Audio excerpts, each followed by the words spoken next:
Hello everybody, and welcome to this tutorial on how to submit events in TM. We're basically going to learn how to access freight orders in TM, search by freight orders, reference numbers as MOUs. Besides, we'll also learn how to track shipments in TM, access submitted events and status of freight orders, check submitted shipments and documents and confirm their completeness. Also, we'll learn how to send notes through TM to the freight forwarders or carriers, as well as also view information that could have been submitted through CCP.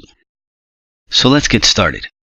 So initially, when you log into TM in production, you will start at the Home tab, and this will be the screen displayed. You have other 3 tabs, and the one we're mainly going to focus on is this one here for Freight Order Management, as this will be the tab that will allow us to navigate in the system and search for our freight orders, the freight orders we need to submit events for, or maybe add attachments, or even add some notes. Once we click on the Freight Order Management tab, we'll be able to click on one of the hyperlinks that will guide us to the page where we can search for our freight order.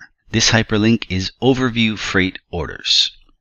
Once we click, that will allow us to input data. And as you can see, there's quite a large amount of fields that we can add data to in order to search for our freight order. And basically, the results of our search will display here at the bottom of our screen.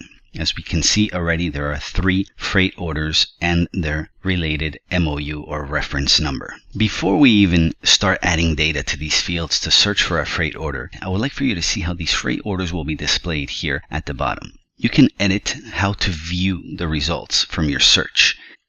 If we scroll down, we'll see that if we move to our right, we have a lot more columns with key information linked to our freight order. You can manage these columns as you wish, either having them here at the end or moving them forward. Basically, as I've done for this video, you will see that if we move all the way to the left, my first column is the MOU reference number. And I do that so I can always link the freight order that I'm looking at to the actual MOU. Basically, to change the layout of this setting, you would have to click on Open Settings dialog. Once you click on that, a new window will load, displaying a number of selections: column selection, sort, calculation, filter, and display. Basically, anything that we can see is displayed here on the right, and anything that is hidden is here on our left. We could always select any of the hidden columns and simply add them to the displayed columns, and now we will be able to see information related to archiving status, HBL, execution block reason, and so on. If you scroll down, you'll see that there are